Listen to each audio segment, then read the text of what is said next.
मेरा एक मानना है कि बच्चों के ऑलराउंड डेवलपमेंट के लिए, जब हम बात करते हैं ऑलराउंड डेवलपमेंट की, तो बहुत इम्पोर्टेंट होता है उनका कैरेक्टर बिल्डिंग और उनका डिसिप्लिन में रहना, हिम्मत और हौसला, ये बहुत ही ज़रूरी है। और सिर्फ हार देखने से हम लोग हार जाते हैं ऐसा नहीं है, क्योंकि हो सकता है, क्योंकि हार के बाद ही जीत लिखी हुई है। जहाँ पे शिक्षा को बहुत ज़्यादा प्राधान्य नहीं दिया जाता था, उस वक्त मैंने जब अपनी शुरुआत की तो बहुत दिक्कतों का सामना करना पड़ा कि पेरेंट्स को कन्विंस करना पड़ा कि आप अपने बच्चों को स्कूल में भेजिए। सक्सेस अगर ये इंस्टीट्यूशन का है, it is 1-to-1 rapport between the teachers, parents and the students.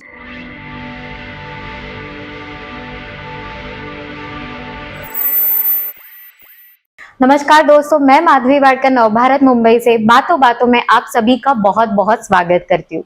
दोस्तों, अगर एक छोटी चींटी भी ठान ले तो वो बड़े से बड़े तूफानों का सामना कर सकती है। यानी कि अगर हम कोई भी सपना देखें और हार्ड वर्क करें तो कोई भी बात मुश्किल नहीं होती। ऐसी ही एक कहानी है children where centre Versova village की। ये स्कूल स्टार्ट हुई थी 1981 में with small 30 student of group, और वो भी एक रेंट वाले रूम पे। बट यही school in 2023 as awarded as the best school. तो आइए स्कूल के जो मेन ट्रस्टी है, the founder, the trustee and principal Ajay Kaul ji, आज इनसे हम मुलाकात करेंगे, इनसे बात करेंगे और बहुत सी बातचीत भी करेंगे। तो आइए मिलते हैं अजय कौल जी से। सर, आपका बहुत बहुत स्वागत है। धन्यवाद।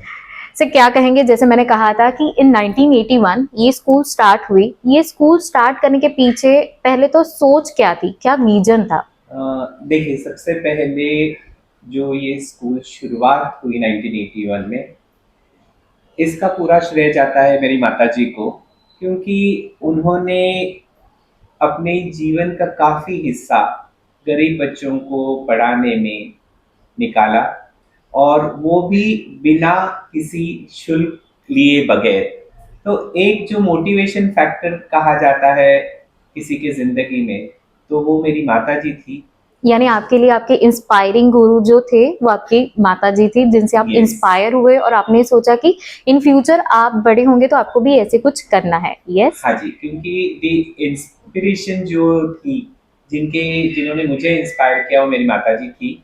और उसके बाद जो ये स्कूल 1981 में शुरू हुआ, तो ये school basically under privilege class of the society, आपको पता है Versova is a fishing village, yes sir. And basically the children from Versova village वो आते हैं economically backward class of the society से।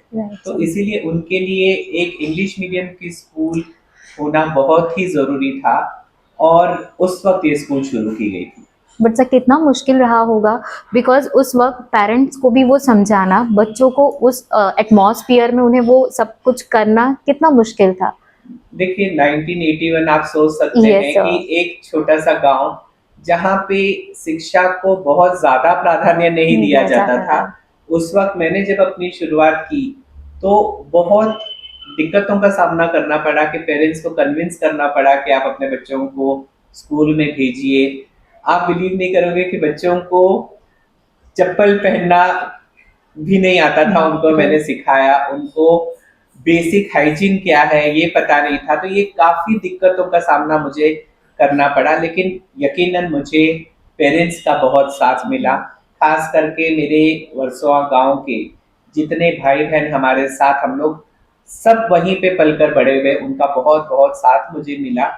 स्कूल शुरू करना, जैसे आपको मैंने बताया कि 30 बच्चों के साथ एक रेंटेड प्रीमाइसेस में स्कूल शुरू हुई, ये बहुत आसान नहीं था, क्योंकि हर साल एक एक क्लास शुरुआत होती गई।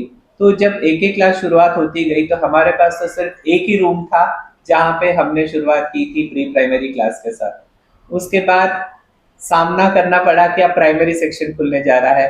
फिर इमीडिएटली हमारे कोली भाई बहन आ गया है, उन्होंने मंदिर की एक जगह थी खंडोबा मंदिर ट्रस्ट, उन्होंने मुझे वहाँ पे 2 रूम उपलब्ध करके दिए। इस तरीके से प्राइमरी सेक्शन की शुरुआत हुई। मतलब वर्सोवा गांव में अगर आप देखें तो वहाँ पे जातीय भेदभाव बिल्कुल नहीं है। इमीडिएटली जैसे सेकेंडरी सेक्शन शुरू हुई तो फिर मसला आया कि फिर आगे रूम कहाँ मिलेगा। तब मदरसा वहाँ पे जगह है, वहाँ के हमारे मुस्लिम भाई आगे आए और मदरसे में मेरी स्कूल चलती रही।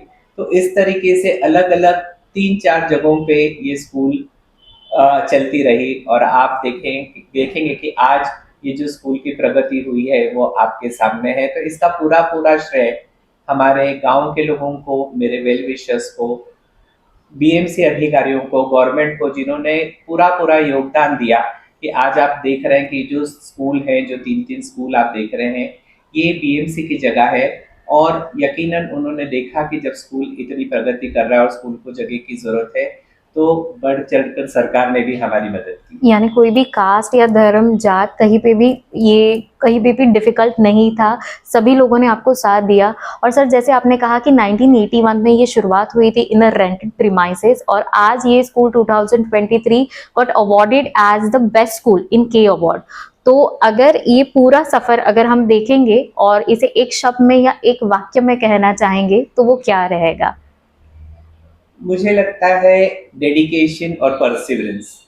अगर आपके थॉट बहुत नोबल हैं, अगर आप सचमुच डेडिकेटेड हैं और किसी चीज़ को लेके उसको परस्यू करते हैं, तो यकीनन हम अल्लाह कहें, भगवान कहें, ऑलमाइटी कहें, वो यकीनन आपके अच्छे कॉज़ के लिए आपका साथ देते हैं। सर और एक क्वेश्चन पूछना चाहूंगी कि कोई भी स्कूल जो रहता है जब टीचर की बात आती है तो बॉन्ड टीचर और स्टूडेंट का बहुत अलग रहता है, वो बहुत इंपॉर्टेंट रहता है and you also awarded as the best teacher award also. तो सर इस बॉन्ड के बारे में क्या बताएंगे? आप कैसे फेवरेट कैसे हो सभी बच्चों के? देखिए, मेरा बच्चों के साथ बहुत ही अच्छी बॉन्डिंग रही है क्योंकि बॉन्डिंग से मेरा मतलब है कि जहाँ डिसिप्लिन रखने की बात आती है, तो अगर आप लोगों से पूछेंगे तो लोग कहेंगे कि अजय सर इज़ अ डिसिप्लिनरियन और ख़ास करके मुझे मेरे टीचर्स कहते हैं इज़ अ टास्क मास्टर। क्योंकि जब मेरा एक मानना है कि बच्चों के ऑल राउंड डेवलपमेंट के लिए जब हम बात करते हैं ऑल राउंड डेवलपमेंट की तो बहुत इम्पोर्टेंट होता है उनका कैरेक्टर बिल्डिंग और उनका डिसिप्लिन में रहना। बहुत सी बार अगर बच्चा डिसिप्लिन में होगा तो आप देखेंगे कि he shines out to be the best child from the institution. मेरा ये अपना मानना है और उसके लिए पेरेंट्स, टीचर्स और स्कूल अथॉरिटीज का एक इंटरैक्शन अच्छा होना चाहिए जिससे बच्चा प्रोग्रेस कर सके।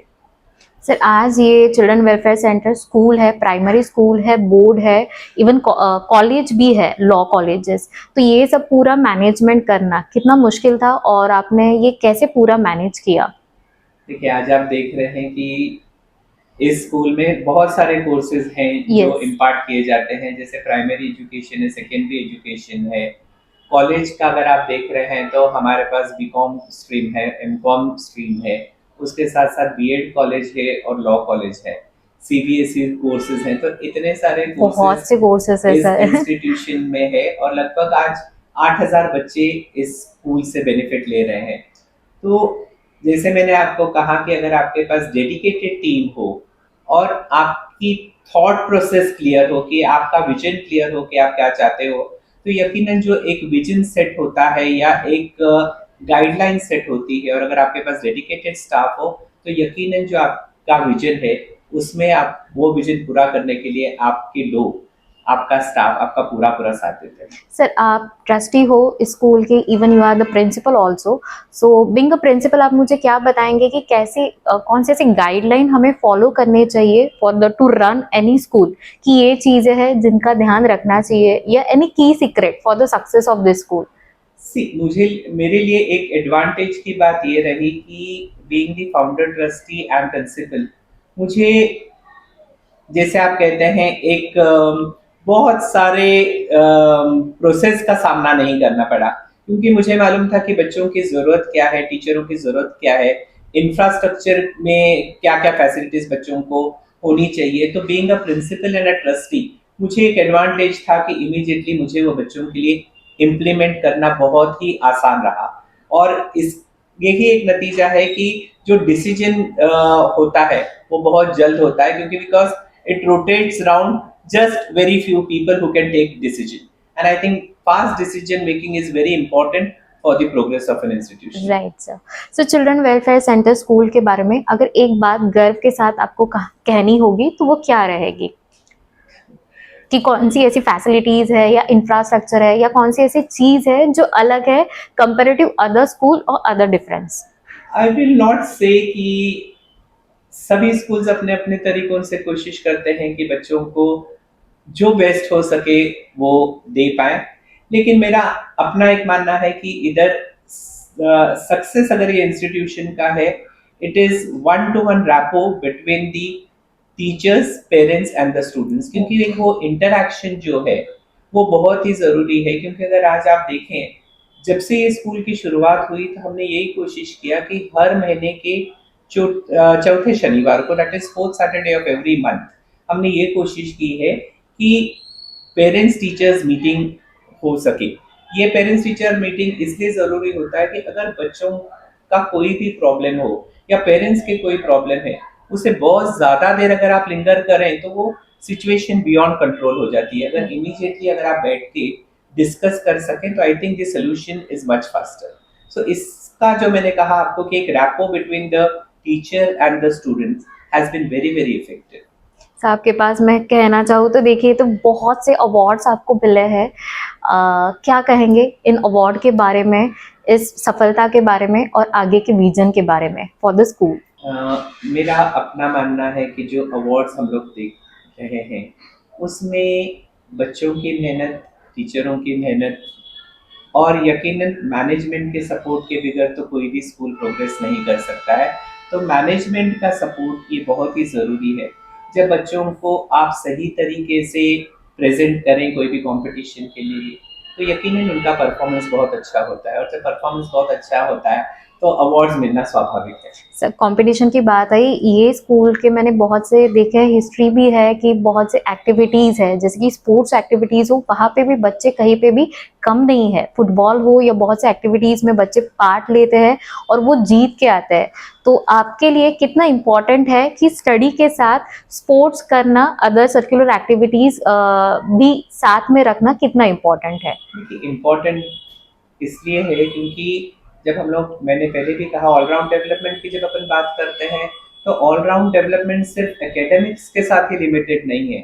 उसके लिए आपको को करिकुलर एक्टिविटीज, जैसे मेरी तो हमेशा पेरेंट्स से एक ही रिक्वेस्ट रहती है कि जब हम शनिवार को हम लोग एक्टिविटीज ऑर्गेनाइज करते हैं तो कोशिश कीजिए कि आपका बच्चा मैक्सिमम एक्टिविटीज में भाग ले, क्योंकि एक्टिविटीज बच्चों को एक प्लेटफॉर्म देता है जहाँ पे उनका सेल्फ कॉन्फिडेंस बिल्ड होता है। तो बच्चों की रुचि के अनुसार अगर कोई बच्चा स्पोर्ट्स में बहुत अच्छा है, अगर वो कोई डांसिंग में अच्छा है, कहीं म्यूजिक में अच्छा है, तो बच्चों को उनके एप्टीट्यूड के मुताबिक हम लोग डिवाइड करते हैं और उनको ट्रेन करते हैं। सर, क्या आप मुझे थोड़ा सा ब्रीफ बता सकते हैं कि कौन से एक्टिविटीज़ यहाँ हमारे स्कूल में किए जाते हैं और थोड़ा इंफ्रास्ट्रक्चर जो कुछ हमारे बच्चों के लिए या फैसिलिटीज़ के लिए यहाँ पे अवेलेबल है? एज फार एज को करिकुलर एक्टिविटीज की अगर हम लोग बात करें तो आई थिंक आप name it and the institution provides all the को करिकुलर एक्टिविटीज। अगर आप देखें तो बच्चे डांसिंग में, म्यूजिक में, सिंगिंग में, स्पोर्ट्स में जैसे फुटबॉल हुआ, क्रिकेट हुआ, जूडो हुआ, कराटे हुआ, तो ये सारी चीज़ों में बच्चे भाग लेते हैं। अगर आप लिटरेरी इवेंट की बात करें तो चाहे वो डिबेट हो, चाहे एजुकेशन हो, ये सारे लिटरेरी इवेंट्स में बच्चे पार्टिसिपेट करते हैं। सर, क्या विजन है आगे? आप चिल्ड्रन वेलफेयर सेंटर को कहाँ पे देखते हैं, स्कूल को कहाँ पे देखते हैं आफ्टर 5 years? देखिए, एक चीज़ है ना कि ख्वाहिशें तो कभी खत्म नहीं होती है, और अगर आप मुझे पूछें तो हमेशा भी हम यही कोशिश करेंगे कि चिल्ड्रन वेलफेयर सेंटर की जो बुनियाद जो बेस से बनी हुई है, और आज जो चिल्ड्रन वेलफेयर सेंटर का को एक नाम मिला है सोसाइटी में, उस नाम को हम लोग बरकरार रखें, मेरी कोशिश यही रहेगी। Thank you sir. I wish from Navrashtra Navbharat also कि ये ख्वाहिश बहुत अब से जल्द के जल्द आपकी पूरी हो जाए sir. Thank you so much. Sir, मैं एकता मंच के बारे में पूछना चाहूँगी। You are the president of Ekta Manch. जब मैं एकता मंच के बारे में देख रही थी तब मैंने देखा कि बहुत से ऐसे मंच रहते हैं but they do work for some limited, जैसे कि कोई लाइक ओल्ड होम के लिए काम करता है या कोई सिर्फ वुमेन एम्पावरमेंट के लिए काम करता है, बट एकता मंच मैंने ऐसे देखा है कि जो सोशली बहुत अलग अलग स्टेजेस पे काम करता है। एजुकेशन हो, लाइक बच्चों के लिए हो, उनके करियर के लिए हो, या वुमेन एम्पावरमेंट के लिए हो। तो मुझे इसके बारे में आप थोड़ा बताइए। देखिए, आज एकता मंच की जब हम बात करते हैं तो एकता मंच इज अ सोशल ऑर्गेनाइजेशन। एकता मंच को लगभग आज 26 वर्ष हुए हैं। और खास करके मैं आपको याद दिला दूं, 92-93 राइट्स के बाद मोहल्ला कमेटी स्थापित की गई थी मुंबई शहर में, जिसका श्रेय मोहल्ला कमेटी मूवमेंट ट्रस्ट को जाता है, जिसके executive chairman mister J F Ribeiro हैं।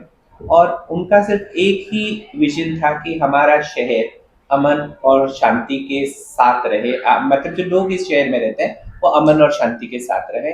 इस मकसद के साथ मोहल्ला कमेटी मूवमेंट ट्रस्ट की स्थापना की गई थी। लेकिन मोहल्ला कमेटी मूवमेंट ट्रस्ट के जो काम करने की प्रणाली थी, उसमें उनका मेन मकसद होता था कि अमन और शांति किस तरह से रखे जाए, और खास करके पुलिस के साथ सहकार्य करके किस तरह से पीस एंड हार्मनी को मेंटेन किया जाए। लेकिन जैसे वक्त बीतते गया, लोगों की ज़रूरतें चेंज होती गई, क्योंकि क्या होता है, अगर राइट्स के बाद अमन और शांति बरकरार है, तो और हमारा ये मानना है कि जो लोग एक साथ जुड़े हैं वो कहीं अलग ना हो जाए, क्योंकि हमेशा मानना है कि जब लोगों को आप इकट्ठा रखते हैं, जब ऐसे कभी भी समस्या की घड़ी आती है, तो लोगों ने इकट्ठा रहना चाहिए और एक साथ मिलजुल कर कठिनाइयों का सामना करना चाहिए। इसी को ध्यान में रखते हुए एकता मंच हमने स्थापित किया। और एकता मंच के अलग अलग कार्य है, लेकिन जैसे मैंने आपको कहा कि मेन जो उसका मकसद है एकता मंच का, वो है कम्युनल हार्मनी, कि अमन शांति, ये हमारा पहला ऑब्जेक्टिव है एकता मंच का, कि अमन और शांति कायम रहे इस शहर में। इसलिए हम लोग अलग अलग विभिन्न जाति के लोगों को एक साथ लाते हैं, अलग अलग कार्यक्रमों का आयोजन करते हैं। फिर उसमें चाहे ईद मिलन हो, दिवाली मिलन हो, जिस तरह से लोगों को एकजुट रखा जाए, उसके साथ साथ अलग अलग कार्य किए जाते हैं। जैसे अगर आप देखेंगे कि फॉर विमेन डेवलपमेंट के लिए हमने सिलाई क्लासेस शुरू किए हैं। उसी तरीके से यूथ के लिए हम लोग अलग अलग गेम्स ऑर्गेनाइज करते हैं, जैसे क्रिकेट मैचेस हैं। क्योंकि मोहल्ला कमेटी मूवमेंट ट्रस्ट का भी अगर आप देखें, उनकी भी जो ऑब्जेक्टिव्स हैं वो सिमिलर हैं। क्योंकि जो मोहल्ला committee movement trust cricket matches भी ऑर्गेनाइज करते हैं, तो उसमें क्या होता है कि उसमें हर तरह के यूथ इन्वॉल्व होते हैं, हिंदू, मुस्लिम, क्रिश्चियन, माइनॉरिटी के लोग। और ताकि बच्चों में वो जो मन मुटाव कभी कोई बातों से होता है, वो ना होते हुए जब हम एक साथ एकजुट होकर मिलते हैं, तो बहुत सारी समस्याओं का हम लोग उसमें हल निकालते हैं। तो इस मकसद के साथ हमने एकता मंच के इतने सारे कार्यक्रम आयोजन किए जाते हैं, और उसके साथ साथ ये सिलसिला शुरू ही है। वाह सर, आप एक पूरी डिवाइन पर्सनालिटी है, क्योंकि you are doing work for the school children also and for the Ekta Manch also. नहीं, मेरा एक मानना है कि देखिए, अगर आप चिल्ड्रन वेलफेयर सेंटर स्कूल को ले लें, तो यहाँ पे सभी धर्म के बच्चे पढ़ते हैं। और जब ये सभी धर्म के बच्चे पढ़ते हैं, तो उनको कभी इस बात का एहसास नहीं होना चाहिए कि ये स्कूल मेरे लिए नहीं है।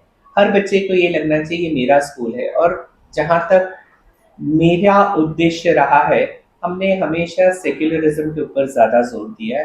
Right from the Inception of the institution, my basic emphasis was on secularism। तो जब 92-93 के बाद चाहे मोहल्ला कमेटी मूवमेंट ट्रस्ट बनी हो या एकता मंच बनी हो, तो मुझे सिर्फ ये लगा कि अब बच्चों में नहीं, मुझे बड़ों के बीच में काम करना है, और बड़ों को कैसे इकट्ठा रखना है, शायद यही हमारा मकसद है। जब बड़ों की बात आई है, तो मैं एक थोड़ा हटके क्वेश्चन पूछूंगी कि बहुत से अभी बच्चों में हो या बड़ों में हो, एक मुश्किल बात जो रहती है कि वो छोटे छोटे प्रॉब्लम से वो हार मान लेते हैं, बोलते कि नहीं अभी ये नहीं होगा, ये नहीं हुआ, मैं हार मान लेता हूँ, सुसाइड अटेम्प्ट कर लेते हैं या पूरे नेगेटिव जोन में चले जाते हैं। तो आप उन्हें क्या मैसेज देंगे कि कितना इम्पोर्टेंट है नेगेटिव ना होना और पॉजिटिव, खुद को पॉजिटिव कैसे रखें? देखिए, एजुकेशनल इंस्टीट्यूशंस में आजकल आप देखते हैं कि ज़्यादा जोर दिया जाता है काउंसलिंग सेंटर्स पे और काउंसलर्स पे। तो जब जब स्कूल लेवल पे जब हम लोग ऐसे नोटिस करते हैं तो काउंसलिंग सेशंस जो होते हैं वो बच्चों में काफ़ी परिवर्तन लाते हैं। उसके साथ साथ रही बात बच्चों को किस तरीके से मोटिवेट करना, बच्चों को हमेशा एक ही बात का एहसास होना चाहिए कि हिम्मत और हौसला ये बहुत ही ज़रूरी है। और सिर्फ हार देखने से हम लोग हार जाते हैं ऐसा नहीं है, क्योंकि हो सकता है क्योंकि हार के बाद ही जीत लिखी हुई है। क्योंकि अगर आज हम लोग और मेहनत करें तो शायद हमारा बेस ज़्यादा स्ट्रांग हो और शायद we may perform much better that we had expected the initial stage. तो बच्चों ने हमेशा मेहनत करना चाहिए और अपना जो भी ध्येय है, जो भी उनका विजन है उसको परस्यू करना चाहिए। बहुत अच्छा लगा सर आपसे मिलके। मुझे खुद में ऐसे लगा कि नहीं, आप इतना बड़ा कार्य कर रहे हैं सभी, और हम लोग उसके आपके सामने हम लोग कुछ भी नहीं है सर। ऐसा नहीं है, हर काम अपने आप में, मेरा तो सिर्फ समाज में या सोसाइटी से एक ही निवेदन है, क्योंकि समाज ने हमें बहुत कुछ दिया है।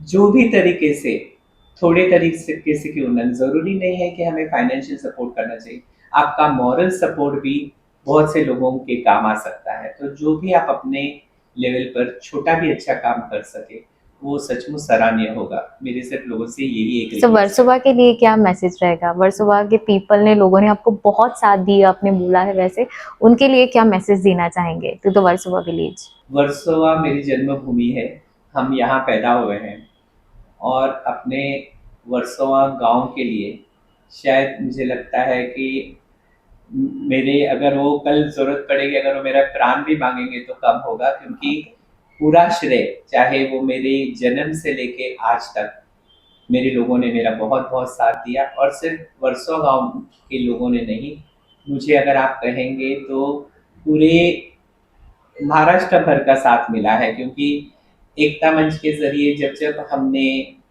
फ्लड रिलीफ के लिए अगर मटेरियल भेजा या सहायता की, एकता मंच ने तो कश्मीर, साउथ में, ये सारी जगहों पे जब जब कोई भी आपत्ति आई, उन्होंने रिलीफ मटेरियल वगैरह भेजा, तो वहाँ के लोगों का भी काफ़ी योगदान रहा है। उन्होंने हमेशा हमारी सहायता की वो गुड्स डिस्ट्रीब्यूट करने में।